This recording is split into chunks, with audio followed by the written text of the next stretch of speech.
puis de représenter également par tous ces passionnés, parce que c'est une véritable passion. Hein. Cette passion, elle était venue à quel âge sur un tard ou Oh, il y a une dizaine d'années. Ah, il y a une dizaine d'années, une dizaine d'années. Ça prend beaucoup d'importance dans ta vie. Ouais, à la retraite. À la retraite. Tu t'ennuyais? Non, s'ennuyer, non, on n'a pas le temps de s'ennuyer. Non, tu n'es pas le personnage. Non, on se connaît depuis des années. Hein. Tu aimes l'amusement. Bah, tu es des clowns, donc je sais de quoi je parle. Parce que là, bah, tu as pris aussi une retraite aussi en tant que clown. Mais tu es toujours présent également ici et tu réponds toujours présent. Je vous demande de l'applaudir encore une fois très très fort, mon ami Jean-Luc.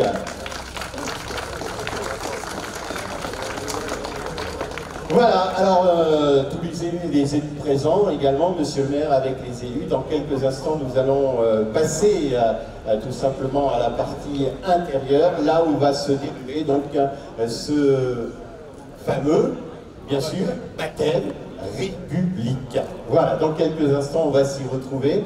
Voilà, on a tout ce qu'il faut également à l'intérieur. Et on ne va pas se quitter comme ça d'ailleurs, parce qu'il y a le baptême, puis ensuite il y a quand même un petit pot. Ah, je pense, ouais. Ouais, je pense, hein, moi, on peut le dire, hein. Ouais, il y aura un petit peu. Oui, en bas, c'est bien, c'est bien, c'est bien, c'est bien. Voilà, pour remercier toutes les personnes présentes ici qui ont eu la gentillesse de se déplacer pour célébrer, bien sûr, le baptême de Pierre Boulanger. On peut rappeler l'année de naissance de Pierre Boulanger. Alors, c'est le 10 mars 1885. Et il nous a quittés en quelle année? Dans les années 50, il me semble, non? Le 11 novembre 1950. 1950. Donc tu l'as pas connu, toi? Non. Non, tu l'as pas connu, tu es trop jeune. Voilà, tu es trop jeune. Voilà, bien dans quelques instants, eh bien, nous allons pouvoir, je vais vous demander, monsieur le maire, va tout simplement rejoindre c'est la salle qui est juste ici. C'est la salle des mariages. Ben voilà. On va tout simplement vous inviter à venir nous retrouver en salle des mariages pour la cérémonie, le baptême républicain. Alors, monsieur le maire a besoin du papa, de la maman, du parrain et de la marraine, et du micro, bien sûr. Alors, la maman, papa, maman ici. On peut le couper?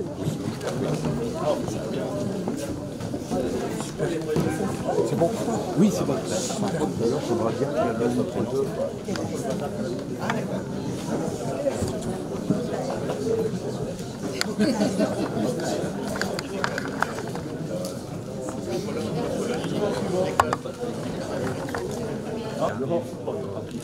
Alors, je vous propose de débuter en essayant de faire le silence, même s'il y a le micro, mais ça sera plus sympa pour tout le monde de partager ce moment en silence.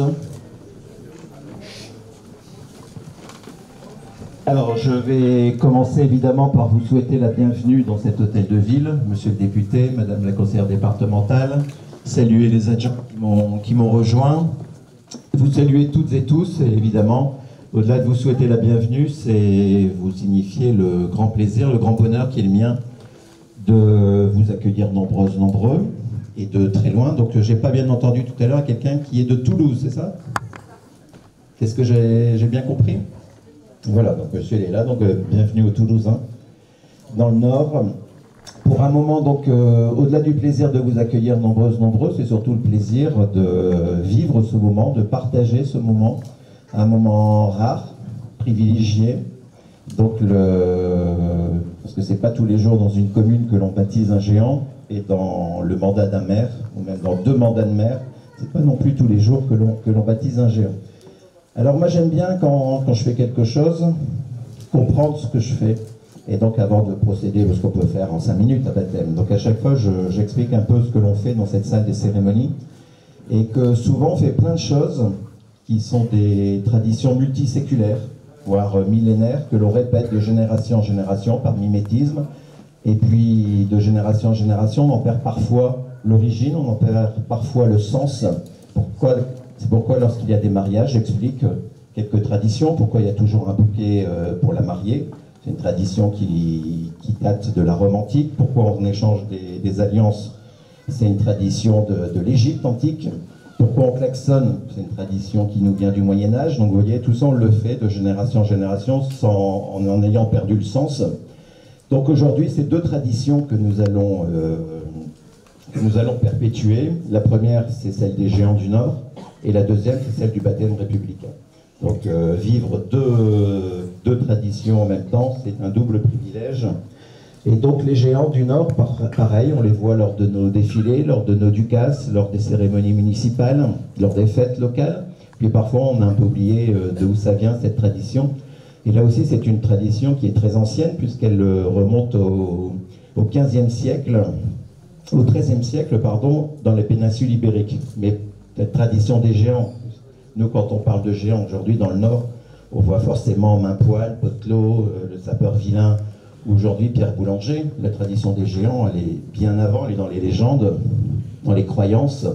Elle commence avec David contre... Enfin, elle commence... Non, elle commence pas, on ne sait pas quand elles ont commencé. En tout cas, on peut prendre quelques exemples avec David contre Goliath, Hercule contre le géant Atlas. Et à chaque fois, ça incarnait en fait la victoire, le combat du petit, du faible, contre le fort, contre le puissant. Et en général, au-delà du combat du faible contre le puissant, ça caractérisait surtout la victoire du faible contre le fort. Et tout cela, après, s'est transcrit évidemment dans les religions, notamment les religions du livre.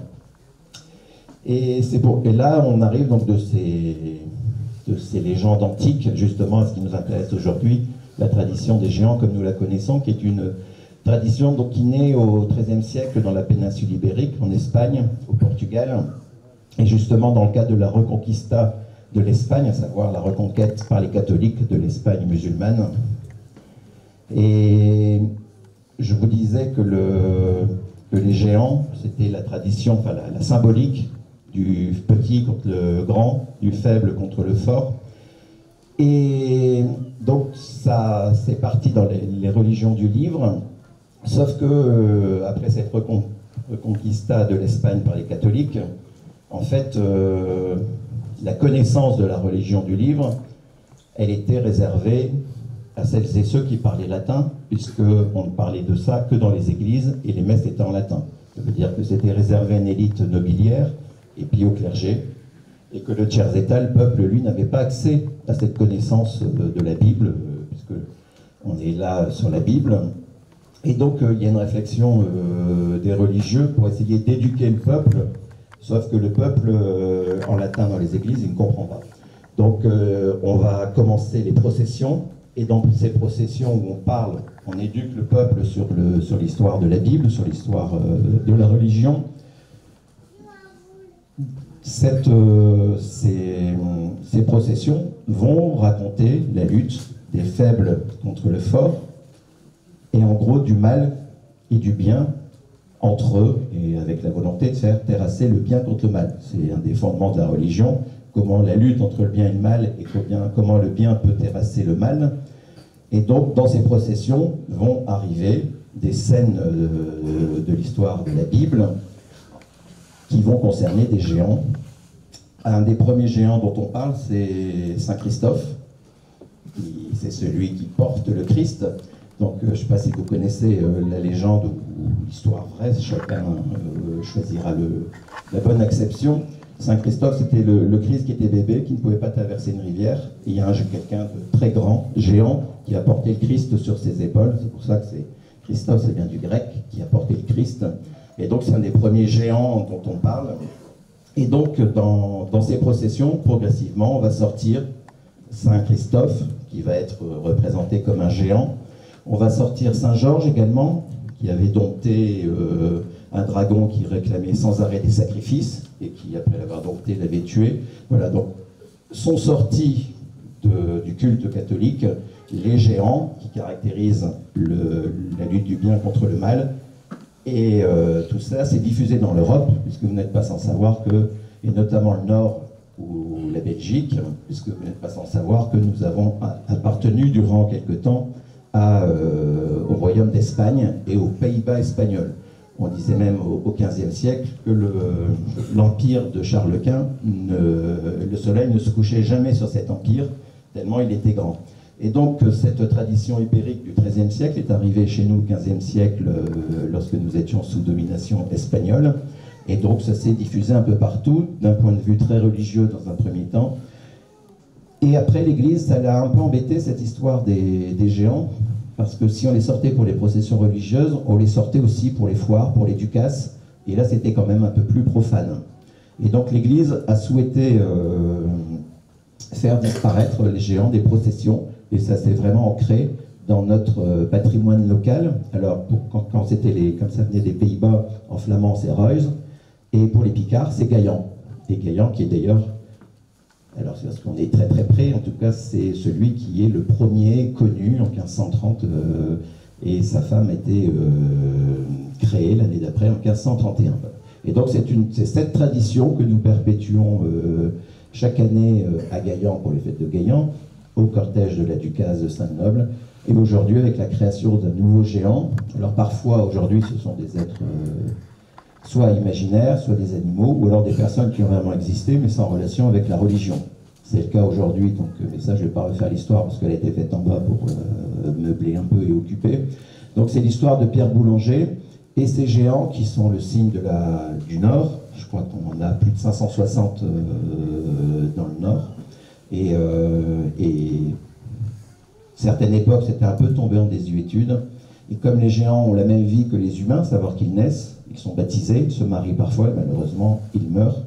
Et donc, à un moment donné, il y avait eu un petit effet de perte de vitesse de la tradition des géants. Et depuis quelques années, c'est parti, et ça fait vraiment partie de l'identité de nos régions, du Nord, du Pas-de-Calais, de la Picardie, de la Belgique également.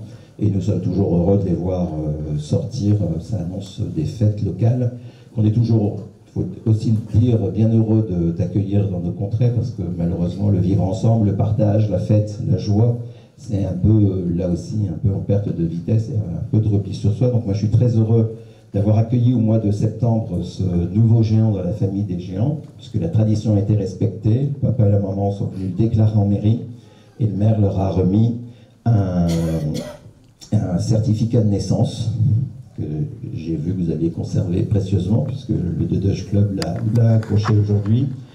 Et puis la suite, c'est là où on peut partir sur une autre tradition qui est celle du baptême civil, du baptême républicain.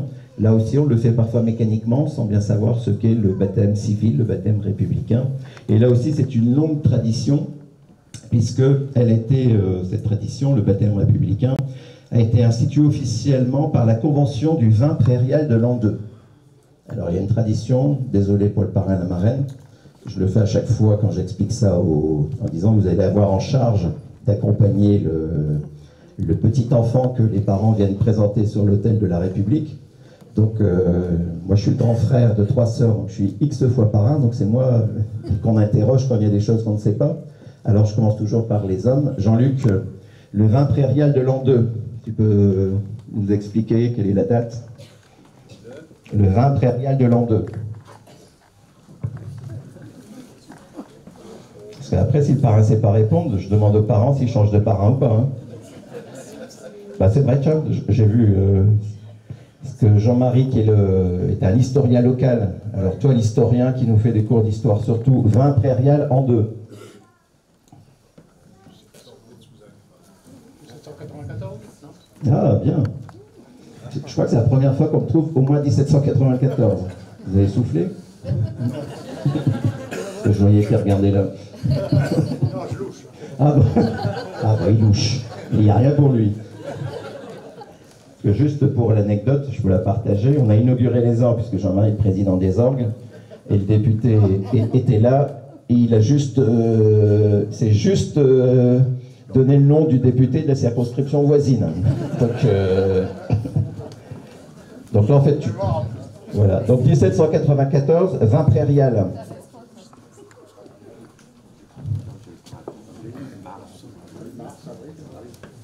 Presque, juin.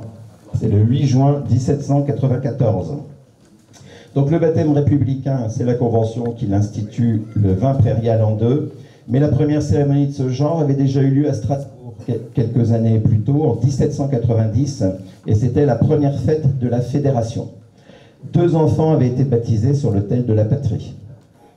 Alors, normalement, c'est le moment où on pose une question, pourquoi on institue ce baptême républicain? Alors il faut savoir qu'à l'époque, les services de l'état civil n'existent pas. Et que donc naissance, mariage, décès, tout ça n'est répertorié que dans les registres paroissiaux, à l'exception de quelques personnes fortunées qui passent chez le notaire parce qu'il y a des legs, il y a des biens, il y a un patrimoine, mais 99% de la population n'existe, je dirais légalement, administrativement, que par les registres d'État, les registres paroissiaux, puisqu'il n'y a pas encore d'état civil en tant que tel.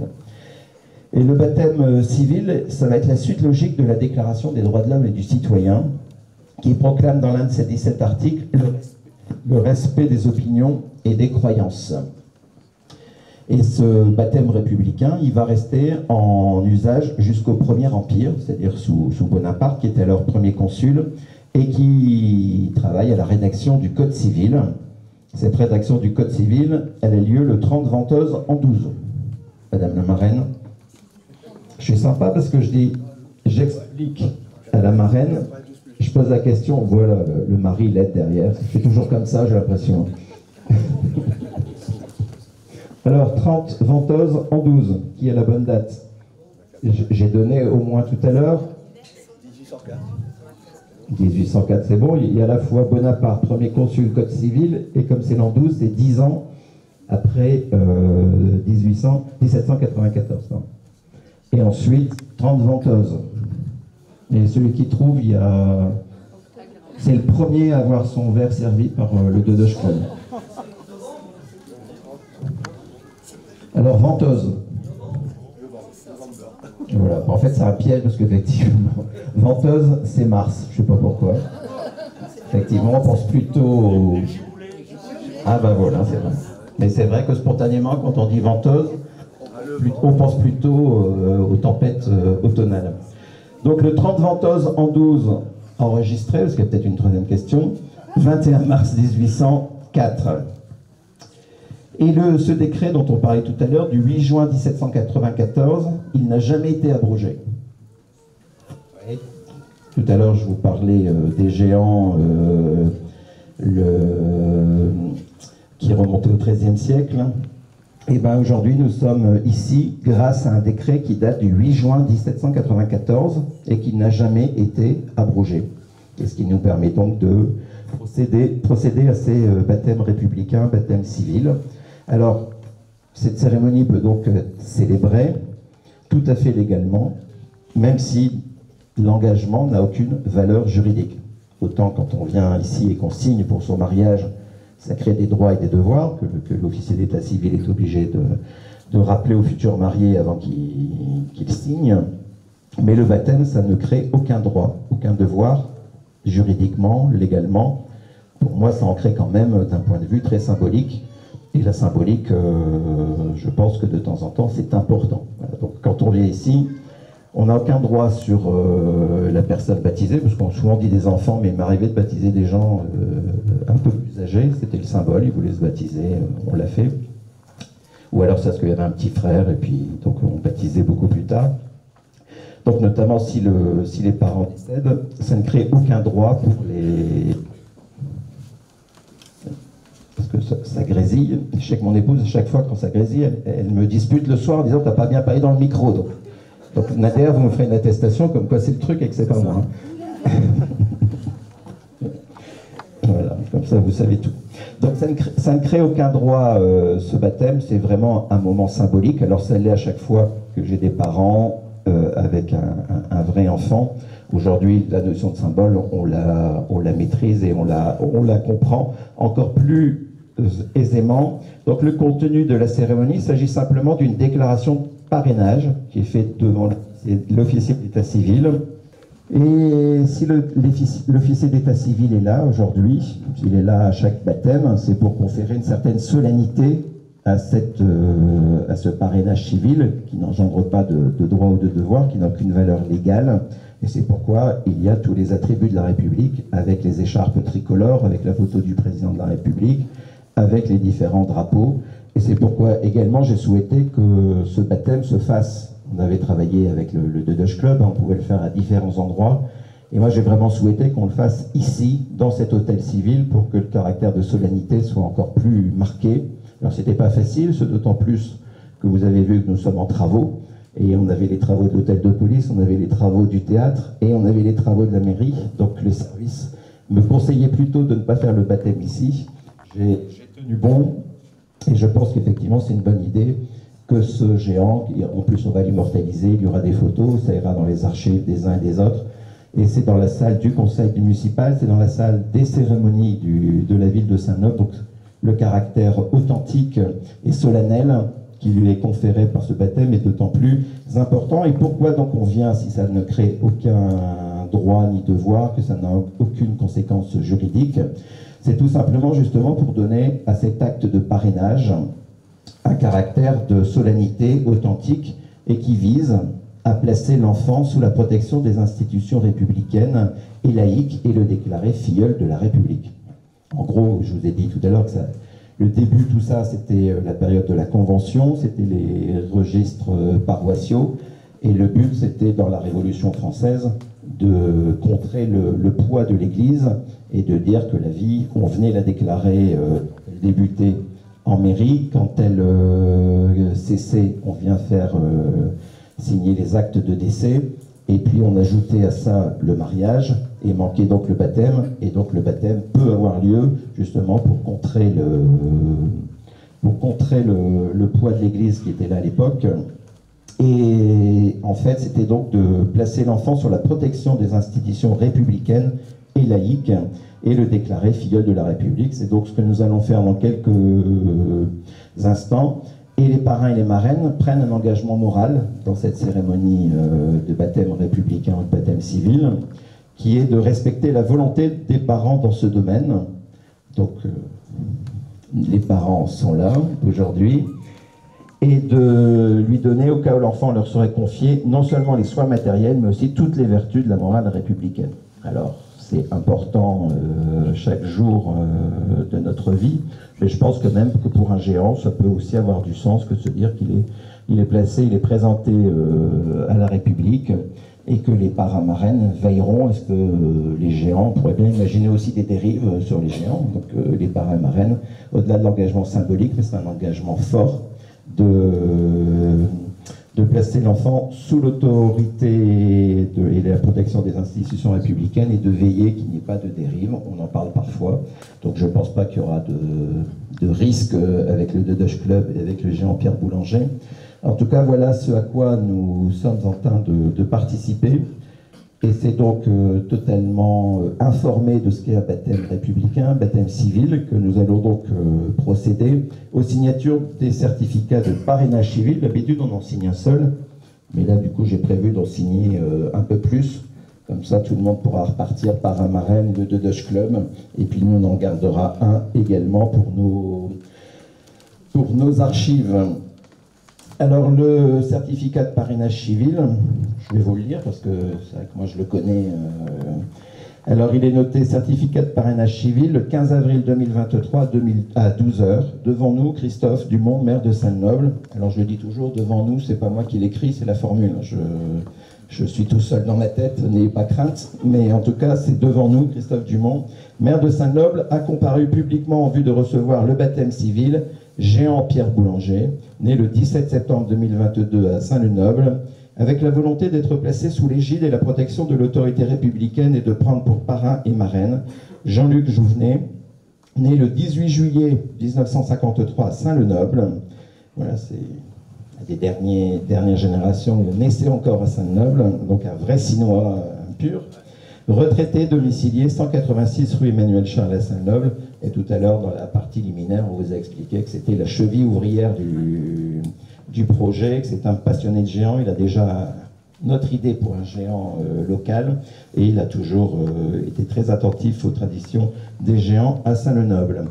Donc le parrain Jean-Luc, Michel Devrede, qui est né le 19 janvier, je ne vais pas donner la date, c'est une dame, mais elle ne fait pas son âge, à Béthune, retraité domicilié 280 rue Eugène Blessel à Saint-Lenoble. Les parrains et marraines ont déclaré accepter cette haute mission et prennent l'engagement solennel de la mener à bien dans la mesure de leurs facultés morales. Ils affirment en outre qu'ils veilleront à ce que Jean Pierre Boulanger évolue hors de tout préjugé d'ordre social, philosophique, dans le culte de la raison, de la solidarité et de la défense des intérêts, notamment culturels, du peuple français. Vous voyez, c'est pas rien ce à quoi vous allez vous engager. Une grande confiance que vous font les parents, qui eux aussi vont paraffer ce certificat de parrainage civil. Alors je dis, la meilleure place lors d'un baptême ou d'un mariage, c'est celle du maire. Alors je pense que tout le monde a compris. Ça n'est pas le cas tout au long de la semaine. En tout cas, le samedi, la meilleure place, c'est celle du maire, parce que le maire, lui, voit plein de choses que vous ne voyez pas, parce que vous voyez de dos. Alors, comme la qualité première d'un élu, c'est l'empathie, c'est se mettre à la place des autres. Je sais qu'il y a plein de personnes qui ont des appareils photo qui voudraient immortaliser ce moment. Donc cette place, je vais vous la céder à nos amis photographes qui pourront immortaliser ce moment, à la condition évidemment de me la rendre à la première injonction. Sinon, le reste, je le dis toujours, mais je vois qu'il y a des potentiels, des candidats putatifs. Donc rendez-vous en 2026, s'il y a des affinités ou des velléités particulières. Alors on va commencer, moi je signerai à la fin. Donc voilà, ceux qui veulent immortaliser ce moment, les élus vont vous laisser la place bien volontiers. Comme ça, vous pourrez immortaliser ce moment. Alors par contre, il va falloir en signer plusieurs d'un coup.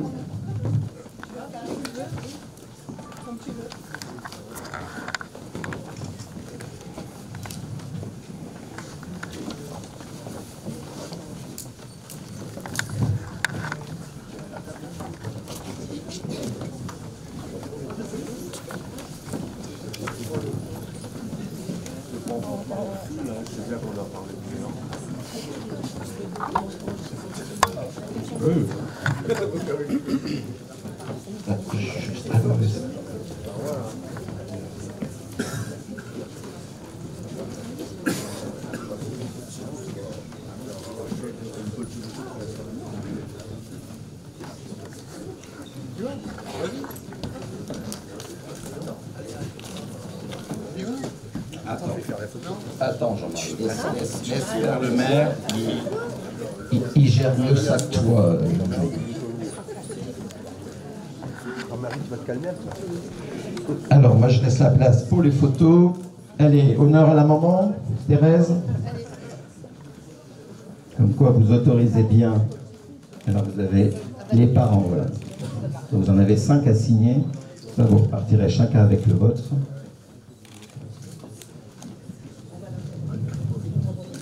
Regardez les photographes.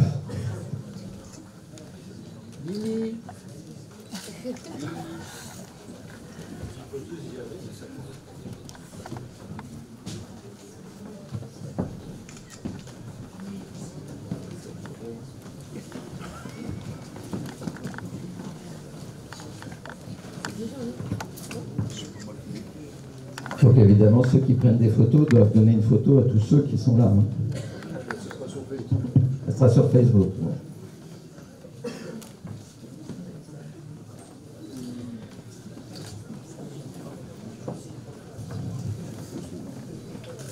Voilà, donc la maman a signé les 5 certificats de parrainage civil. Je vais demander au papa, Jean-Marie, de signer. Donc tu signes dans la case parents. En haut à droite. Jean-Marie. Jean-Marie. Oui. Je n'ai pas l'habitude de la presse. Je suis pas comme un élu. Je suis pas élu, moi. C'est bien. Je suis pas élu.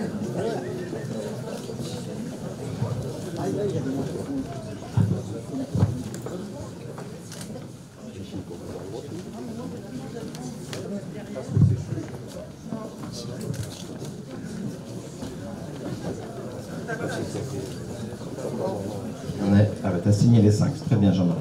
Alors le parrain, qui est également le créateur, donc Jean-Luc. Il est élu, hein, ici.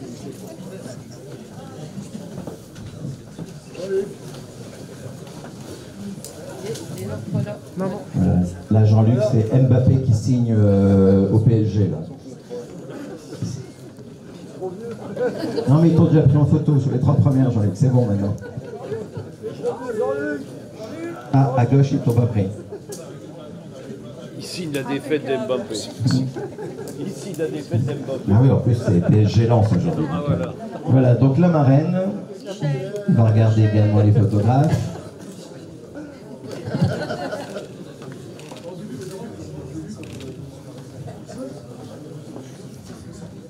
Donc j'ai demandé au parrain à la marraine si j'avais une boîte de dragées.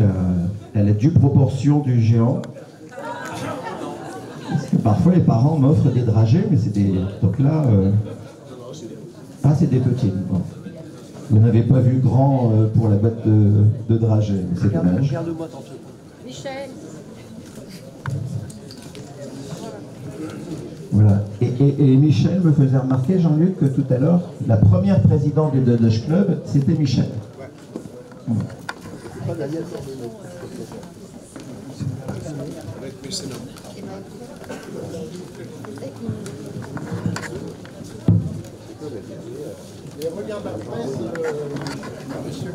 C'est pas la signature du maire la plus importante aujourd'hui, c'est celle des parrains marraines.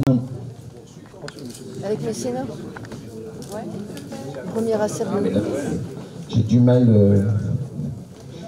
J'ai croisé le regard de Mme Bridou, j'ai du mal à regarder à droite ou à gauche et je veux froisser personne. Donc j'ai arrêté ma phrase tout de suite. Donc je veux bien vous regarder tous et toutes.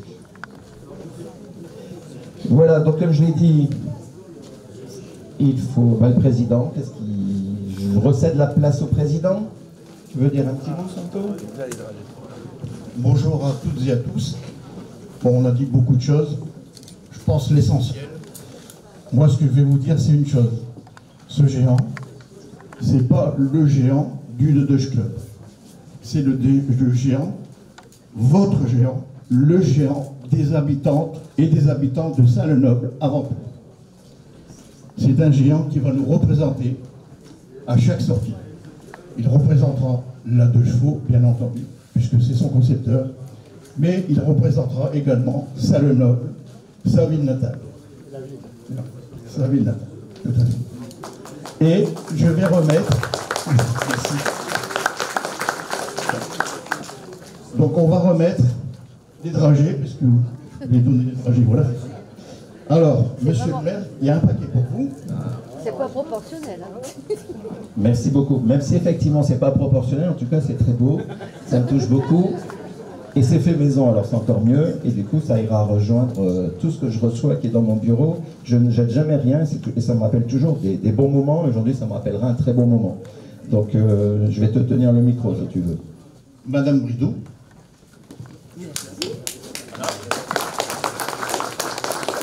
Monsieur Martiaux.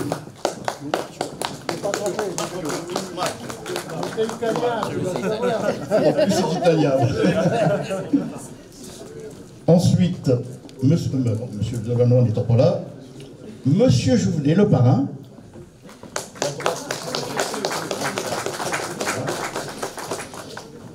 La marraine, Michel. Merci. Voilà.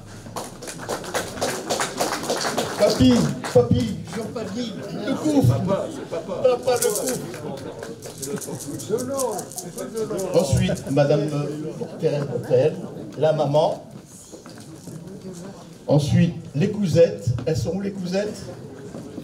Une représentante des cousettes. Voilà. Alors on peut applaudir les cousettes parce que c'est une association de couture qui a fait des milliers de masques pendant la crise sanitaire et qui là a fait la tenue du géant. Donc on peut leur faire un tonnerre d'applaudissements. Alors j'appelle ici les 3 porteurs. Où sont-ils? Les voilà.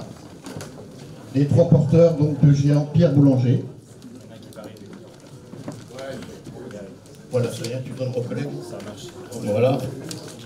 Et un porteur. Alors, j'ai aussi un petit sachet à Madame Brion, qui est donc professeure des écoles à Saint-Vincent-de-Paul, dont nous avons reçu les élèves dans notre atelier et qui ont été enchantés. Si Madame Brion veut bien s'approcher. Ah, merci beaucoup, monsieur Soupane. Voilà.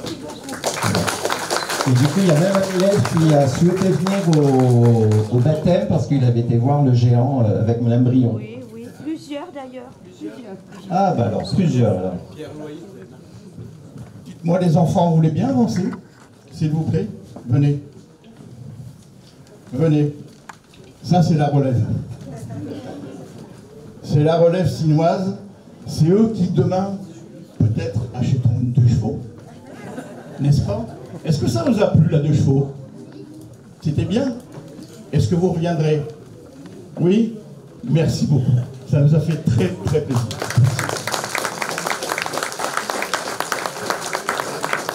Alors, j'ai aussi donc, quelques dragées pour le pic. Donc, à remettre à la personne. Vous me faites confiance. Non, il n'y a pas de souci. Donc, ils nous ont aidés financièrement, bien entendu, avec la commune, pour pouvoir réaliser ce géant, ainsi que donc la région, qui nous a bien aidés également, ce qui nous a permis quand même financièrement de pouvoir construire ce géant, ce beau géant qui est ici aujourd'hui. Voilà, je pense que M. Pierre Loyer, donc, qui est un des petits-enfants. Non, Pierre Loyer, c'est celui qui a... Ah non, Pierre Loyer qui a fait la tête. Voilà, donc, il est là? Ah, il est là, super. Ah ben venez, venez. Voilà, je ne l'ai pas vu. Celui qui a créé la tête. Voilà. Plasticien. Ouais, c'est ça. Un petit jeune. Entrez, monsieur Loyer. Je peux l'applaudir. Voilà. Monsieur Loyer, approchez.